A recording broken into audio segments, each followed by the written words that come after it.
Amém. Hoje eu quero compartilhar contigo exatamente também sobre este tema de 2015. Eu lembro que o ano passado, numa vigília no mês de novembro, nós falamos sobre a porção dobrada, que seriam as coisas que estariam acontecendo em 2014. Eu lembro muito bem dessa vigília, porque eu lembro que fazia alguns 15 ou 20 dias que a pastora Samira tinha trocado de trabalho, né? Foi no final do ano, né? E ela, né, falando sobre a porção dobrada, eu lembro que até usei ela de exemplo, que ela não teve que passar perna em ninguém para enfim, adquirir essa nova função. E Deus já tem colocado no meu coração algumas coisas. Eu compartilhei na quarta-feira com o meu discipulado um pouco daquilo que eu ia ministrar hoje, mas eu quero trazer para você um entendimento claro de algumas coisas relacionadas à restituição. Com certeza o Bispo Rodovalho vai trazer textos mais além, mas Deus já colocou algumas coisas no meu coração e eu quero preparar o seu coração para 2015. Quantos querem entrar em 2015 preparados já? Sabendo o que vai fazer, sabendo como agir, sabendo como vai se portar e sabendo o que esperar. Amém? Então tá. Eu vou trazer para você, e eu prometo que eu vou trazer para você hoje alguma coisa que vai te trazer, vai te dar sabedoria. Porque a sabedoria sempre traz benefícios. E eu quero te ajudar num mapa que eu fiz aqui, para você entender grande parte do Antigo Testamento, só com quadrinhos e setinhas, num workflow, se alguém sabe o que é isso. E eu preparei especificamente para você entender como Deus trabalha, os movimentos que Deus faz, e por que culminou, e aí é onde nós vamos citar bastante informações relacionadas ao êxodo, onde o povo sai do Egito, vai para o deserto com o objetivo da terra prometida. E por que houve aquele momento tão grandioso de restituição, onde o faraó abriu mão de tudo e o povo hebreu saiu com toda a riqueza do Egito? Quais foram os fatores que culminaram a essa situação acontecer?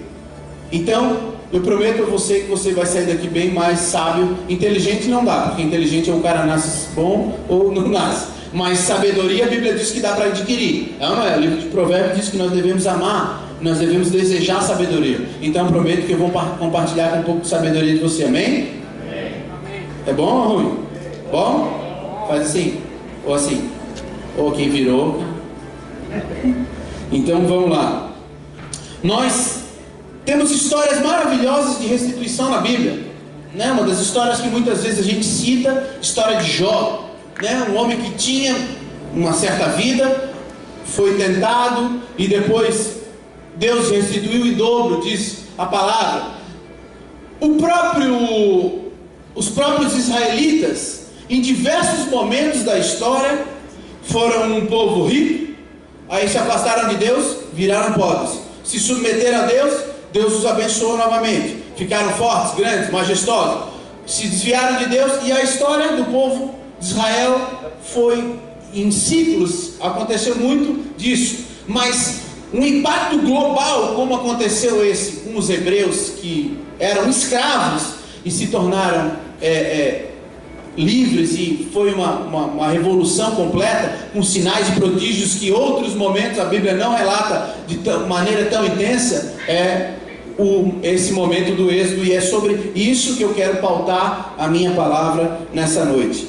Então eu entendo que quando o nosso Bispo Rodovalho colocou como tema o ano 2015 como ano de restituição, ele não se referia só a ele. Não era tipo ele e Jó, não, Deus tem que me restituir. Não, ele trouxe uma palavra para mais alto, mais alto, mais alto, mais alto, gente. Isso é um tema para a igreja, para todo o povo de Deus, para todo o ministério estar na nossa terra. E é por essa razão que eu quero compartilhar essa história para você. Mas para que você tenha o entendimento amplo de como Deus faz, Fabrício já prepara, eu preciso que você entenda num quadro 2000 anos de história bíblica.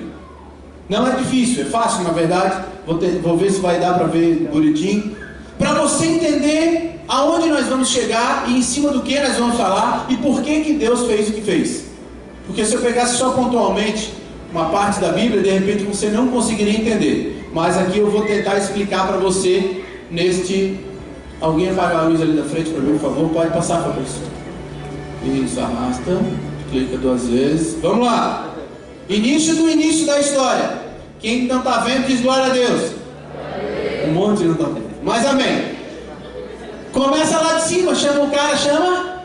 Isso. Aí ele estava lá brincando, frescou bola na praia com Jesus. O Espírito Santo pegava a bola, daí quando um cansava, o outro trocava. E aí ele jogava. E aí Deus teve um plano, que foi a criação do homem, através de Adão e Eva. Estão ali, namorando, bem magrinhos ainda, porque só comiam vegetais naquela época. Você sabia, né? Só no dilúvio, depois do dilúvio, que o homem foi liberado para comer carne.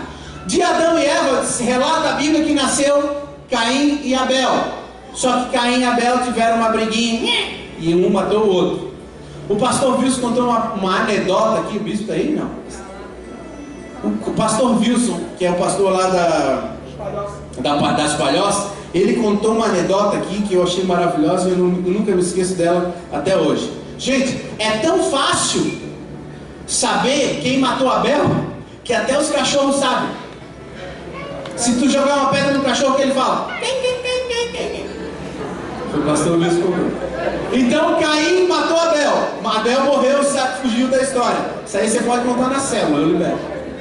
Quebra-gelo da célula, quebra-gelo da célula. Gente, alguém sabe quem matou Abel? O meu cachorro sabe. Pega uma pedra aqui e joga ali. Faz assim.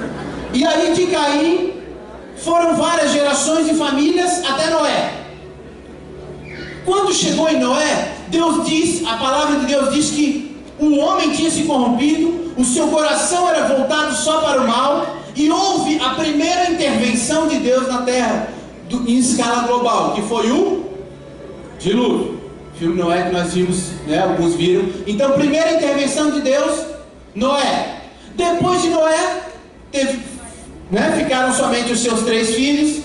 E aí, várias gerações aconteceram até chegar um cara chamado Terá, que é pai de Abrão. Abraão foi depois.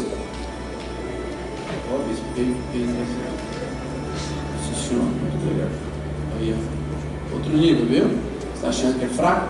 Então, eu vou começar de novo para poder usar bastante. Deus, plano de Deus, Adão e Eva, Caim e Abel brigaram, Abel foi assassinado. Caim teve vários filhos até chegar um cara chamado Noé. Em Noé, primeira intervenção de Deus em escala global da terra, dilúvio. Ficaram somente Noé e 3 filhos com as suas esposas. Fabrício, não me ajuda, senão vai quebrar o meu clima. E aí, foi indo até chegar um cara chamado Terá, que era pai de Abrão. Em Terá, antes de Deus chamar Abraão, Deus fez a segunda intervenção em escala global na terra. A Bíblia diz que no momento que eles estavam construindo a Torre de Babel, todos tinham uma língua, um modo de pensar, um modo de agir. E a Bíblia diz que Deus desceu à terra e disse: vamos separar as línguas desses homens, porque eles são em grandiosos números, e senão daqui a pouco tudo que eles intentarem a fazer, ninguém vai os poder impedir. Então, naquele momento, na segunda intervenção de Deus na terra, Deus fez a divisão de línguas. As pessoas começaram a não se entender mais, e aí foram separando os seus clãs, as suas famílias, e foram se distanciando. E aí, conforme a palavra, foi a divisão de línguas que aconteceu na terra. Ô Jesus! Ali, depois desse momento, e eu já preguei uma vez sobre isso aqui, é que Deus chamou Abraão. E ali começou novamente um processo que Deus, na verdade, tinha tentado aqui, e estava retentando aqui, que é uma linhagem de pessoas que vão seguir. Por que Deus chamou Abraão só depois da divisão de línguas? Porque só depois da divisão de línguas Deus conseguiria separar Abraão do resto. Tanto é que a frase "sai da parentela do teu pai" foi falada para quem? Abraão. Separe-se para eu te usar. Estão entendendo a sequência? Simples, né? E aí Deus faz uma aliança muito forte com Abraão. Tanto é que depois, quando fala Isaac, por amor de Abraão, quando fala de Jacó, por amor à aliança, sempre é remetida a Abraão. Eu vou te abençoar porque eu prometi ao teu pai Abraão. Eu vou te abençoar porque eu prometi ao teu avô Abraão. Então, Deus fez uma aliança muito forte de levantar uma família através da vida de Abraão. Então, chamou Abraão, Abraão teve seu filho Isaac, continuação da aliança. Teve o seu filho Jacó, continuação de aliança, que teve o seu filho José. E Deus se revelou em sonhos a José também, de que estaria com ele e o abençoaria. Mas aconteceu uma coisa: de José deu fome na terra, aquela situação toda que vocês conhecem, o povo foi ao Egito. José ficou bem, no final das contas, bem aos olhos de Faraó, virou governador e tal. O seu pai foi levado ao Egito, morreu lá, a sua família toda foi cuidada, os hebreus se multiplicaram, ficaram grandes. O próximo faraó, depois daquele que José conhecia, começou a ficar com medo, diz a palavra, e começou a afligir os egípcios, os hebreus, que de um povo amigo se tornou um povo escravo.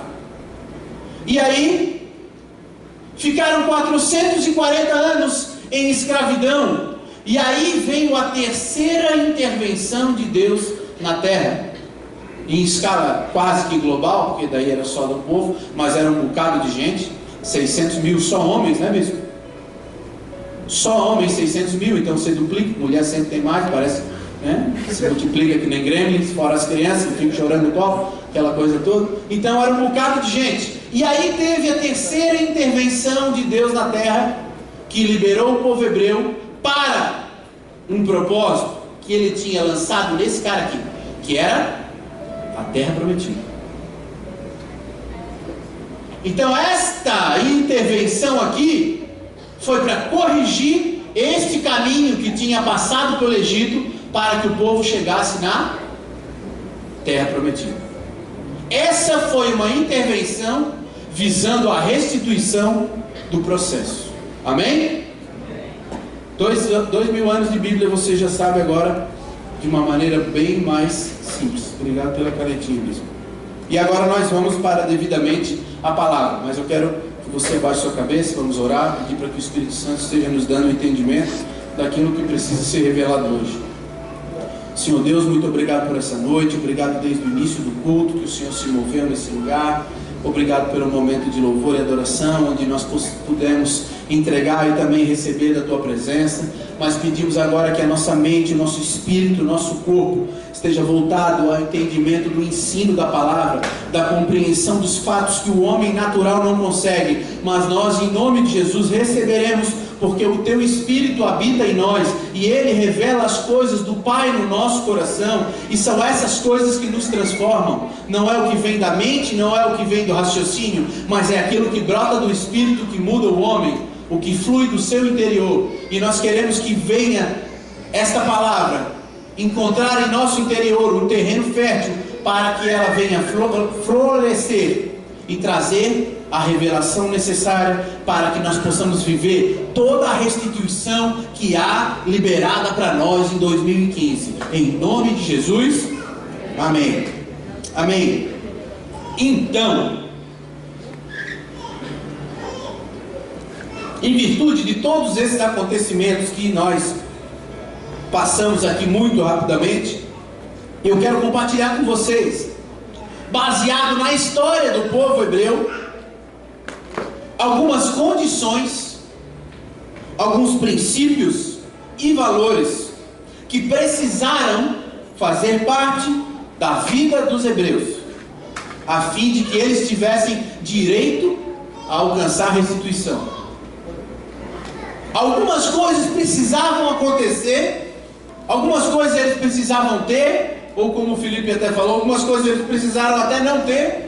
A Bíblia relata anteriormente eles terem sido escravos, que eles seriam escravos, para que a medida sobre os amorreus tivesse sido suprida. Então algumas condições básicas precisavam estar presentes entre todo o povo, para que Deus pudesse entrar com este momento da restituição e os colocar de volta no caminho da terra prometida. Amém? Entenderam? Beleza. Primeiro ponto, e aí nós vamos ler bastante Bíblia no livro de Êxodo, já pode deixar capítulo 1, verso 8. A restituição não vem no tempo da bonança, mas vem no tempo da derrota, da escravidão e da dor. Diz a Bíblia: entre mentes se levantou sobre o Egito um novo rei, que não conhecera a José. Disse ele ao seu povo: eis que o povo de Israel, os hebreus, é mais numeroso e mais forte do que nós. Eia, sabe o que você fala aí, eterno? Eia, usemos de astúcia para com ele, para que não se multiplique, e aconteça que, vindo guerra, ele também se ajunte com os nossos inimigos, e peleje contra nós, e se retire da nossa terra. 11. Portanto, puseram sobre eles feitores, para os afligirem com suas cargas. Assim, os israelitas edificaram para Faraó cidades, armazéns, Pitom e Ramessés. 12. Mas quanto mais os egípcios afligiam o povo de Israel, tanto mais eles se multiplicavam e se espalhavam, de maneira que os egípcios se enfadavam por causa dos filhos de Israel. E 13. Por isso os egípcios faziam os filhos de Israel servir com dureza. O início da restituição foi quando o povo começou a ser escravizado. Quando o povo começou a perder direitos. Gente, eles chegaram lá como amigos do rei, amigos do faraó. Eles eram da família do governador principal. Ele não era egípcio, mas era José. Eles chegaram com a maior honra que poderiam ter, sendo recebidos, e acabaram se tornando escravos. Então a restituição precisa haver uma certa angústia brotando no seu coração, no coração do homem, como começou a brotar no coração do povo, para que Deus começasse a trabalhar uma forma de os restituir. Segundo ponto que eu quero passar para você é que a restituição é liberada somente através do juízo divino. Não é um homem, amanhã eu vou fazer uma coisa boa para ti, foi restituição. Não. A restituição é uma palavra que vem do para. Os hebreus receberam, os israelitas receberam restituição. Jó recebeu uma palavra, depois que orou pelos seus amigos, Deus enviou uma palavra para Jó, e ele foi restituído. Os hebreus clamaram a Deus, e a Bíblia diz que Deus ouviu, e Deus começou a levantar alguém chamado Moisés para fazer essa obra. Coloca para nós, Felipe, por favor, Êxodo capítulo 3, verso 8. E diz o seguinte: desci para livrar da mão dos egípcios e para o fazer subir daquela terra a uma terra boa e espaçosa, para uma terra que mana leite e mel, para o lugar do Cananeu, do Eteu, do Amorreu, do Perizeu, do Heveu e do Jebuseu. Então Deus desceu para restituir o povo, para alcançar Deus desceu, ouviu, para restituir o povo, para alcançar a promessa. Vocês almoçaram hoje? Quem almoçou hoje, levanta a mão. Quem não almoçou, levanta a mão lá. É por isso. Vocês estão em jejum ainda? Já acabou os 21 dias. É o calor, né? Está bem quente mesmo.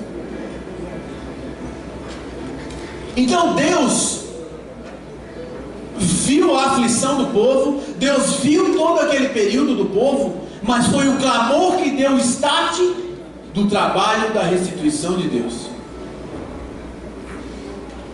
Terceiro ponto que eu quero passar para você nessa noite é que a restituição é o realinhamento espiritual de Deus, não com o povo, com a sua palavra. Deus deu uma palavra para Abraão ou não deu? Que ele iria habitar numa terra. É uma palavra lançada por Deus. O povo hebreu estava vivendo naquela terra? Sim ou não? Então o povo estava desalinhado com a palavra que Deus havia já lançado. O que Deus fez na restituição foi trazer o povo de volta para o alinhamento da palavra que uma vez ele já tinha lançado. Então a restituição, ela tem mais a ver com o realinhamento espiritual do que Deus falou, de onde seu povo estaria, do que com benefícios para o próprio povo. O que Deus fez com os israelitas foi recolocá-los no prumo para alcançarem a terra prometida. Quarto ponto: a restituição é a recolocação de você no caminho da visão previamente colocada em seu coração. Deus não vai restituir-nos para simplesmente nós nos regozijarmos. Deus vai te restituir para que você possa alcançar o que Ele já uma vez falou para você. Então olha para a pessoa que está do seu lado e fala para ela assim: 2015, Deus vai restituir tudo que você perdeu, mas não é para o seu deleite somente, mas acima de tudo, para você poder cumprir toda a palavra que já foi derramada sobre a sua vida. Pergunta para ela: você crê? Se ela disse sim, dá uma salva de palmas para Jesus.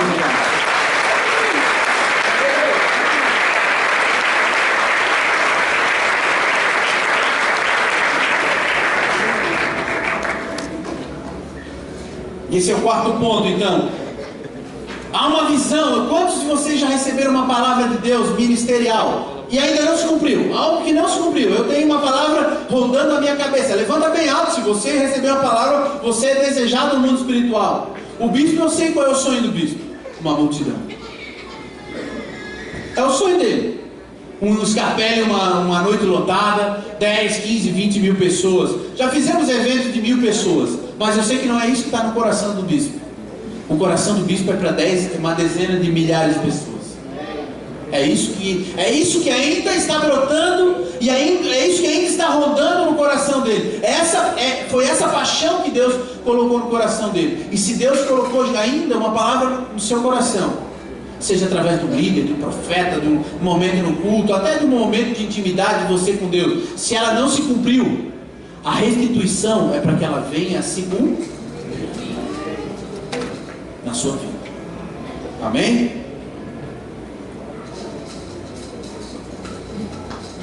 Quinto ponto: restituição. Eles são parecidos, mas tem nuances diferenciadas, e é por isso que eu estou sendo bastante meticuloso. Pode parecer muito parecido, mas tem algumas situações que é interessante você anotar. Restituição não tem a ver com você, mas tem a ver com a palavra de Deus sendo cumprida em você. Não é só eu vou ser restituído para ir para Jurerê, tomar suco de goiaba na praia. Não é só para isso.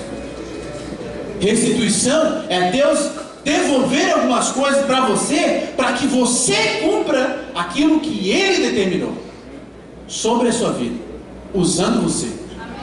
Você vai ser usado por Deus. No mundo é uma lástima, né? A pessoa diz: meu Deus, eu fui usado por Ele. Na igreja é o contrário. É a coisa mais maravilhosa você dizer: puxa, eu fui usado por Deus. Pô, Deus me usou. Não sabe se ri, se chora. Fui usado por Deus. A Bíblia diz o seguinte, no livro de Gênesis capítulo 15, verso 16: somente a quarta geração, os teus descendentes, isso ele estava falando para Abraão, somente a quarta geração, os teus descendentes voltarão para aqui, porque a iniquidade dos amorreus ainda não chegou ao seu cúmulo, ou ao seu, não está cheia. A restituição foi para que isto acontecesse.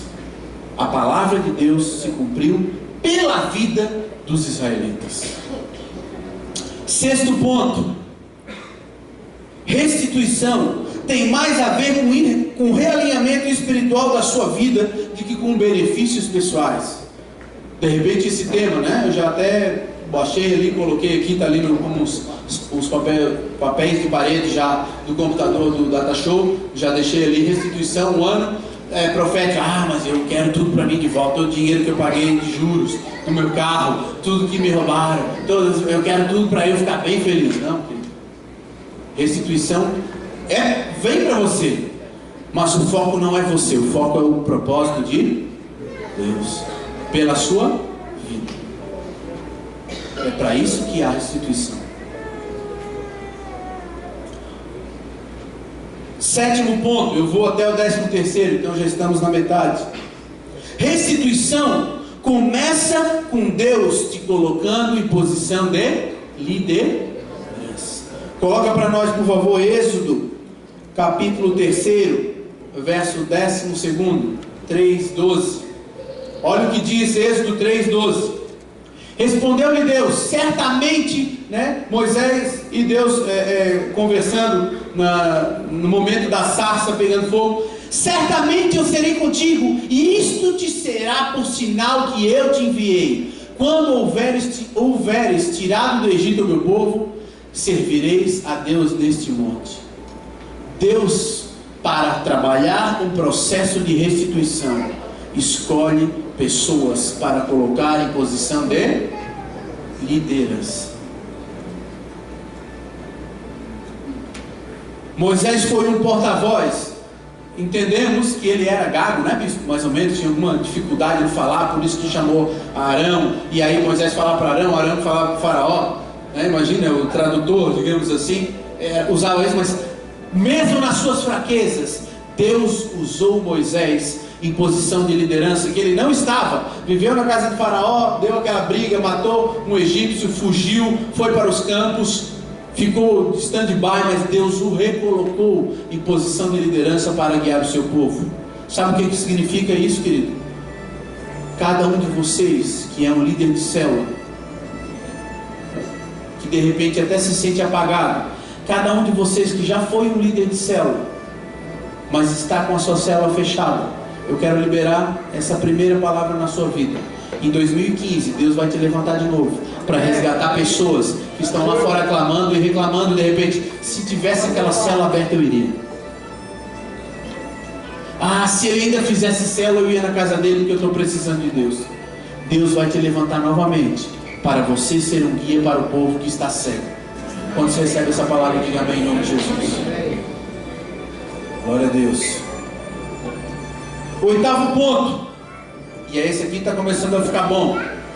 Sabe quando você sabe que você está passando por um processo de restituição? Quando o inimigo começa a ter medo de ti.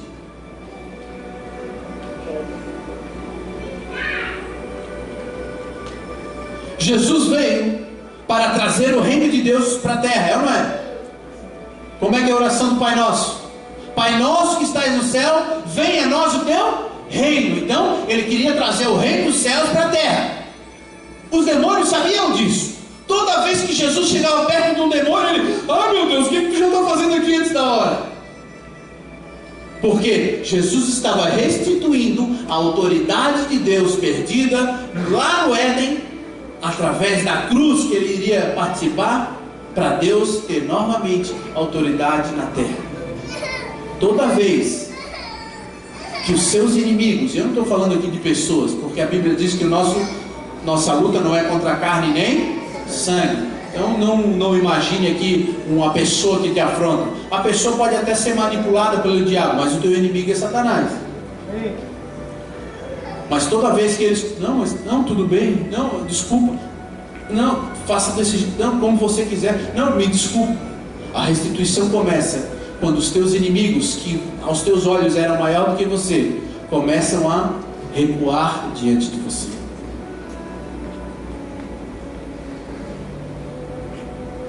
Fazer um parênteses aqui para você entender algumas coisas interessantes. A cruz, parênteses, tá? Foge um pouco dessa história. A cruz é Deus sendo usado, Jesus era Deus, para que o homem fosse reglorificado. O homem era um ser caído, certo? A Bíblia diz que o homem era caído. Deus foi usado na cruz para que o homem fosse reglorificado. Como assim reglorificado, pastor Eduardo? Tivesse condição de ser santo novamente para se relacionar com Deus. Então cruz é Deus sendo usado para glorificar o homem. Restituição é o homem sendo usado para glorificar a...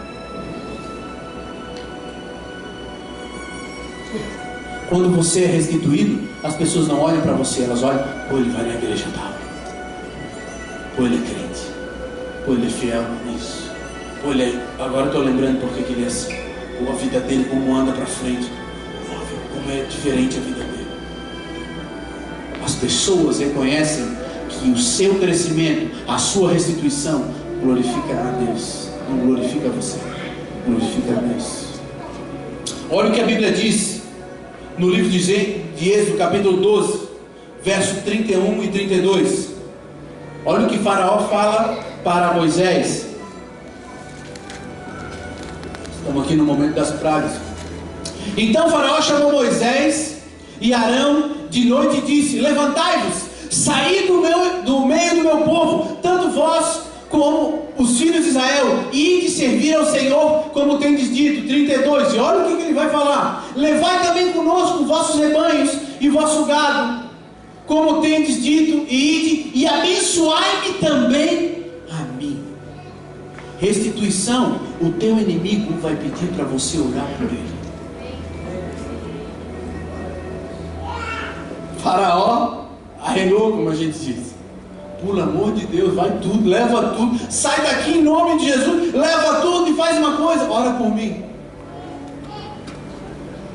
Sabe aquela pessoa que era usada por Deus no monte para te afrontar, para te pinicar, para ficar apontando o dedo, para ficar brigando? Vai acontecer uma situação na vida dela que ela vai de cantinho te chamar, ó, cara, ou quando tu for lá na tua igreja, bota o meu nome na lista de oração lá. Eles acham que é que nem na católica, né? Tem um livro aqui, a gente fica botando, bota o meu nome lá na lista de oração da tua igreja, estou precisando. Isso é restituição. Reconhecer Deus em você. Amém?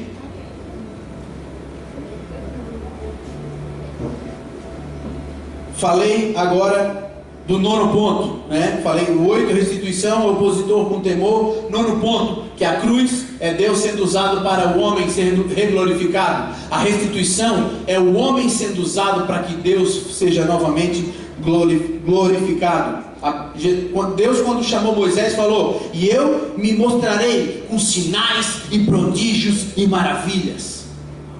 Aquela situação dos homens foi usada para que o nome de Deus fosse glorificado por todos os egípcios. 11º ponto: restituição é em relação a você, seja o que você perdeu, mas também o que pode ter feito alguém perder. Biblicamente falando, é uma via de mão dupla. Vou dar um exemplo aqui, até comentei esses dias com o Ricardo, acho que lá na minha casa. Você foi no restaurante, convidou o bispo, vou levar o bispo no restaurante, bem chique. E aí você pediu o cardápio desse restaurante. Chegou o garçom, eu ainda lembro que eu citei, macarronada italiana. Você vai na macarronada italiana, vai em uma mesa de 50 pessoas, o garçom não leva o cardápio, sabe todos o menu de cor. Você faz o pedido, ele não anota nada, todas as bebidas com álcool e coisas, e vem e traz tudo da mesa. E ele não, eu acho que eles fazem um curso de mnemotécnica, alguma coisa assim, porque a memória dos garçons da macarronada italiana é um negócio que para mim é fora de série. E aí você pergunta o preço do prato, lá é o prato tanto. Aí o cara fala, é 100 reais. Você pensa, 100 reais, pô, eu vou pagar 100, mas eu vou levar o bispo, então tá bom. Não, pode vir. Beleza, o cara veio, trouxe o prato. No final você vai pagar a conta, deu 600. Daí você vai reclamar, poxa, o que aconteceu? Não, tem as bebidas e tal, e o valor do prato era 500. Não, mas o garçom me disse que era 100. Não, mas se for 600 eu poderia não, de repente escolher outro. E agora, como é que fica? A minha pergunta é: quem é você nessa situação? Você que bate o pé dizendo, me falou 100, paga 100, e de repente esse cara vai ser demitido por causa da sua justiça? Ou você é aquele que restitui. Eu não tenho dúvida, pode até perguntar para minha esposa quem eu sou. Uma vez o bispo pregou aqui: fuja dos conflitos. Palavra sobre a vida de Jacó. Sempre falo para ele dessa palavra. Eu pago para não me estressar. Eu sei que isso não vai... mais, né? Lá na frente Deus vai ver. E se eu bato o pé naquele negócio ali, chega o gerente, eu penso lá na quarta situação. E se eu bato o pé, não, paguei 100, é meu direito, você falou errado, o problema é seu, quem manda ser um mau garçom, aqui paguei, foi embora, chega o gerente, você passou o valor errado, passou, demitido. E se ele tem família? E se ele tem filho? E se ele tem esposa? E se ele tem mulher? E se ele tem um aluguel? E se ele tem um financiamento para pagar? Você pensa nisso nessa hora? Eu penso lá no fim, para tomar a decisão aqui.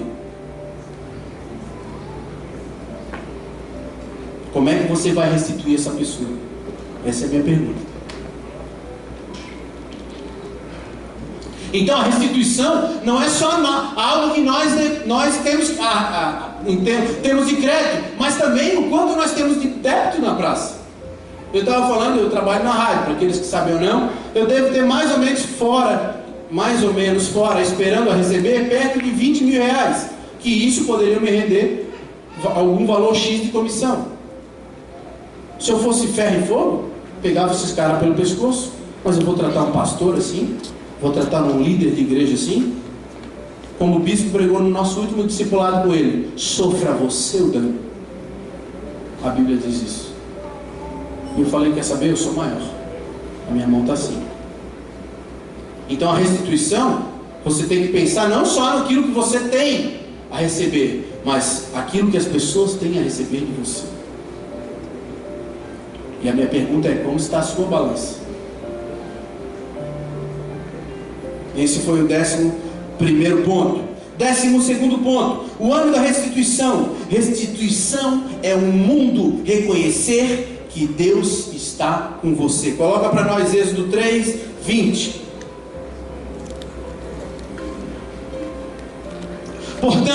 Portanto, estenderei a minha mão e ferirei o Egito com todas as minhas maravilhas que farei no meio dele. Depois vos deixará ir. A Bíblia diz que o próprio Deus endureceu o coração de Faraó para que todas as maravilhas que ele prometeu que acontecessem e que todos não tivessem dúvida de que ele era Deus e que aqueles caras ali eram o seu povo. Foi desejo de Deus fazer aquelas maravilhas no meio do povo. Traria uma glória para o povo, claro, mas traria muito mais para ele. Tudo é por causa dele. E o 13º ponto: restituição. E aí eu já quero chamar o pessoal da banda aqui para cima de volta. Restituição não é apenas um benefício, é acima de tudo. Presta atenção no que eu vou falar. Restituição não é só um benefício que nós vamos receber, mas é acima de tudo uma ferramenta para o cumprimento do propósito. Pare para pensar comigo agora. O povo era escravo, estava lá paupérrimo, pobre, sem nada. Como que eles iriam passar ali pelo meio do deserto, sem nada, até chegar na terra prometida? Eles precisariam de comida, precisariam de roupa. O inverno, a discrepância de temperatura entre o dia e a noite é mais de 50 graus. Não sei se vocês sabem, no meio-dia, sol a pico dá 50 graus, de noite, sem sol nenhum, dá menos 10. É mais ou menos assim o clima de deserto. Então, eles iam precisar de alimentos. Eles iam caminhar com crianças, com filhos, com mulheres grávidas no deserto, iam precisar de animais, condução. Eles iam precisar de uma série de coisas. Então a restituição é uma ferramenta que Deus deu para que eles pudessem alcançar o propósito.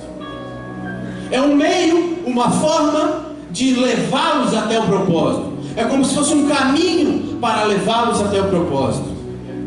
Deus, num certo dado momento no deserto, pediu para o povo construir a tenda, deu os detalhes sobre a tenda. Se eles não tivessem nada na mão, como que eles iriam construir a tenda? E foi ofertado ouro, e foi ofertado panos para fazer toda a construção da tenda, madeira. Se eles não tivessem recebido isso dos egípcios, como que eles iriam poder prestar culto a Deus? Deus fez com que eles recebessem restituição para que eles pudessem alcançar o propósito.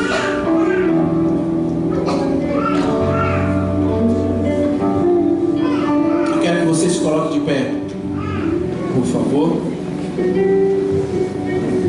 Apague as luzes no fundo. Eu tenho algumas coisas para falar. Primeiramente, eu quero conhecer quem são os grandes e nossos amados visitantes da primeira, segunda vez aqui na igreja. Aqui no meu lado aqui tem uma visitante ali. Tem visitante aqui. Sejam bem-vindos todos. Aqui para trás, lá, beleza? Aqui. Lá para trás, perto do Turinho, meu amigo corretor, tem? Não. Aqui, já via bem. Que bom, sejam bem-vindos aqui. Que bom que você está aqui, seja bem-vindo. Bom, tem bastante visitantes nessa noite. Ótimo, muito bom. Seja bem-vindo, você está no lugar certo, sabia? No lugar mais perfeito que você podia escolher. E eu quero falar primeiro para você que está nos visitando o seguinte: a maior restituição em escala universal que aconteceu, eu não citei, deixei melhor no final. A maior restituição em escala universal que aconteceu foi o seguinte: a Bíblia diz que nós, sem Deus, não somos nada, e que nos é fadada a morte. Mas a Bíblia também diz, Bruno, o versículo, se duvidar, um dos que nós mais falamos, que Deus amou o mundo de tal maneira que entregou o seu Filho como oferta no altar, e que a morte desse cara, que se chama Jesus, pagava o preço de todos os nossos pecados e nos restituiria o direito de sermos chamados filhos de Deus. Esta é a maior restituição em escala global. E por causa que este Jesus, chamado Cristo, morreu numa cruz em nosso lugar, porque ele não pecou, apesar de que os que queriam incriminar não conseguiram achar prova alguma, e ele morreu e o seu sangue puro verteu, e a Bíblia diz que por causa que o seu sangue é puro, ele nos purifica de todo pecado, assim como uma água limpa te limpa de toda justiça, um sangue puro te purifica de todo pecado, porque é uma aliança de sangue. Esse Jesus te deu direito, você que é meu visitante, que ainda não entregou seu coração para Jesus, a vir aqui nessa noite, aqui na frente comigo, a fazer uma oração dizendo assim: eu quero receber essa restituição hoje. Eu quero começar 2015 já hoje, recebendo a maior restituição de todas, que é o acesso ao trono de Deus, a ser chamado filho de Deus novamente. Boa noite, seja bem-vindo. Mais alguém vai se juntar à Dona Mireia? Não perde a oportunidade de começar o teu 2015 diferente. Seja bem-vindo. Vem aqui, minha amiga. Vem. Mais alguém do meu canto aqui que estava de visitante, aqui no meio? De repente você já veio, mas, né, já aceitou Jesus no seu coração, mas de repente tudo bem. Ainda não. Essa é a oportunidade de você mudar a sua história. Tudo bem? Seja bem-vindo. Tudo bem? Seja bem-vindo. É de calça azul lá, tá muito moleque. Seja bem-vindo. Quem mais aqui vai fazer essa oração pela primeira vez? Fala bonitão, beleza? Viu? Qual é o seu nome? Oi? Cleberson? Isso aí, Cleberson. Mais alguém? Eu não quero que você perca a oportunidade de receber a maior restituição de todas nessa noite. Ainda dá tempo, eu espero. Se Deus está falando contigo, ouça a voz dele. Se Deus está te incomodando, Deus está falando no teu coração, ai, não sei se eu vou ou não vou. Se tem um não sei se eu vou ou não vou no teu coração agora, é Deus falando através de mim para você vir. Venha agora. Não perca a oportunidade de fazer esse compromisso com Deus. Seja bem-vindo na nossa vida.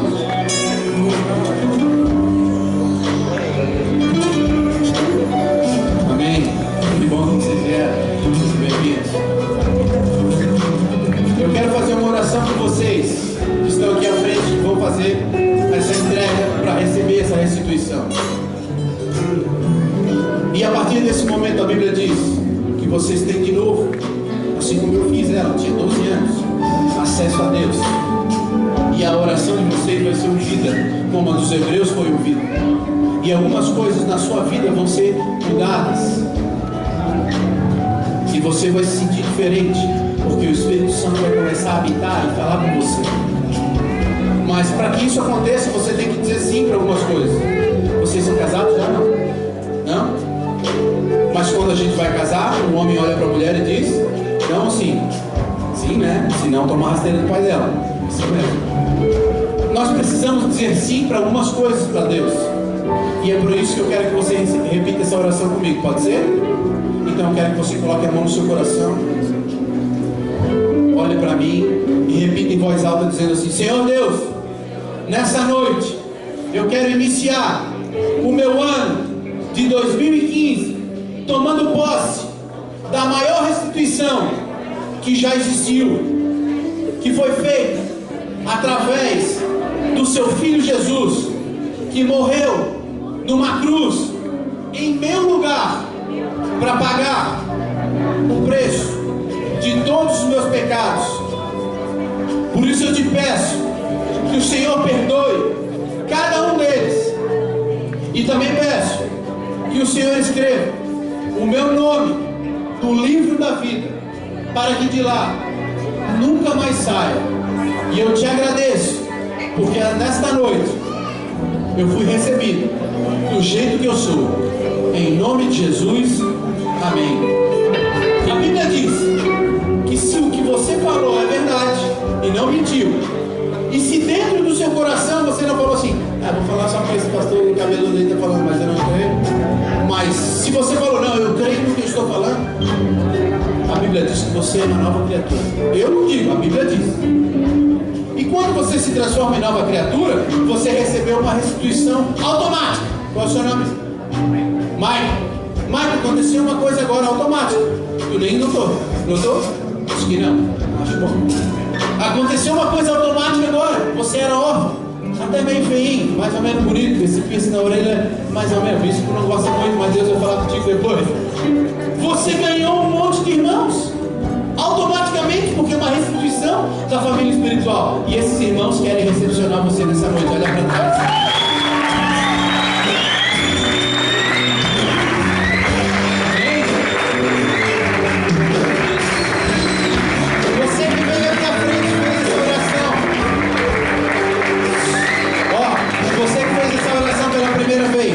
Está vendo aquelas pessoas mais bonitas da igreja lá disparadas? Olha lá. Eles vão anotar o seu nome, o seu telefone e um pedido de oração. E depois você vai voltar para cá para a gente terminar o culto. Pode ser? Então eu quero que vocês acompanhem aquele pessoal lá. Olha lá, estão com a mão levantada. Pode ir lá vocês também. Pega a bolsa ali. Isso. Fran, acompanhe eles. Isso, obrigado.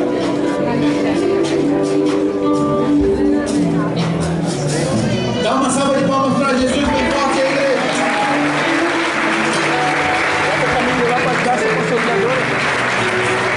Mas eu tenho mais uma coisa para falar, na verdade 3. Eu não me esqueci de vocês não. Amém? Para o povo israelita, a restituição teve basicamente 3 símbolos. O primeiro, eles ganharam uma identidade. Escravo tem identidade? Não tem, escravo é escravo. Eles ganharam uma identidade de povo. Eles foram diferenciados de escravos de egípcios para um novo povo. Eles se transformaram num novo povo. Segundo ponto, eles ganharam prosperidade, que é condição para exercer o plano de Deus. Quantas pessoas têm visitantes aqui nessa noite? Trouxeram visitantes? Levanta a mão. Quer ver o que eu vou perguntar? É verdade? Quantas pessoas que, se tivessem um carro maior, teriam trazido mais visitantes? Isso é restituição, para você poder fazer a obra. Gente, quando eu era solteiro, o meu carro andava que nem do meu discípulo Ricardo. Sabe o que o meu discípulo faz ultimamente? Ele comprou um carro com roda 20, que nem o pastor Cleiton. Aí ele esvazia o pneu, bota uma pessoa dentro do pneu, bota o pneu de volta para poder levar mais gente. Por quê? A restituição vai te dar condições de cumprir a obra de Deus com mais excelência. Quantos querem receber isso em nome de Jesus? Levanta sua mão. E em terceiro ponto, eu até quero pedir para o nosso bispo finalizar esse momento orando por nós. A restituição traz o que eu acho mais maravilhoso. Sem conversa, sem andar. Não terminamos ainda. A restituição traz intimidade. Querido, para mim a capa de CD mais maravilhosa que tem é do Santa Geração, volume 3, A Presença da Sua Glória, que é o povo todo ao redor do arraial e o fogo descendo no céu e Deus falando com Moisés, Caleb à porta do templo e o povo vendo Deus se manifestar. A restituição traz de volta a intimidade. Vou falar mais uma vez: a restituição traz de volta a intimidade. A restituição vai trazer de volta o fogo queimando no altar. A restituição vai trazer o fogo de volta queimando nas suas orações da tua casa. A restituição vai trazer de volta o fogo queimando na célula. Milagres acontecendo, coisas que estavam no passado. A restituição vai trazer essas coisas acontecendo de volta aos olhos do povo, aos olhos dos egípcios, aos olhos do teu vizinho, aos olhos da tua família. A restituição vai trazer a intimidade da presença de Deus onde quer que você esteja. Quantos estão precisando de restituição nessa noite? Bispo, quero convidar o Senhor a abençoar o nosso último arena e o início do nosso novo projeto de arena para 2015. Aleluia, graças a Deus. Olhe para mim, quantos estão precisando de restituição na sua vida? Quantos já perderam discípulos? Às vezes nós lutamos para ganhar um familiar, quando menos esperamos ele se desvia, vai embora. Eu creio que essa proposta profética de 2015, nós vamos ter muita gente voltando. Muita gente vai procurar você dizendo: eu quero voltar. Entende? As coisas vão acontecer por causa da bondade do nosso Deus. Amém? Levante sua mão. Senhor, muito obrigado por o Senhor ter promessas maravilhosas para a nossa vida. Há quanta gente desesperada, achando que não tem mais saída, mas nós teremos a restituição. Restituição da alegria, da saúde, do ânimo, restituição das oportunidades. Nós seremos restituídos, Senhor, daquilo que fomos lesados, e seremos restituídos principalmente na intimidade contigo. Abençoa meu irmão, abençoa minha irmã, supre cada um com a tua graça. Levante sua mão e diga: Senhor, eu creio que tu estás comigo. Por isso, em todos os lugares onde eu pisar o meu pé, eu terei vitória, porque o Senhor prometeu me abençoar. Põe a mão na sua cabeça e diga: eu declaro que em 2015 eu serei inteligente o suficiente para aproveitar todas as oportunidades que o Senhor me der. Põe a mão no seu coração e diga: eu declaro que neste ano que vem eu serei sensível o suficiente para ouvir cada palavra que o Senhor falar comigo e pôr em prática para o meu crescimento e para o meu bem, em nome de Jesus. Quantos creem nisso? Pode aplaudir o Senhor.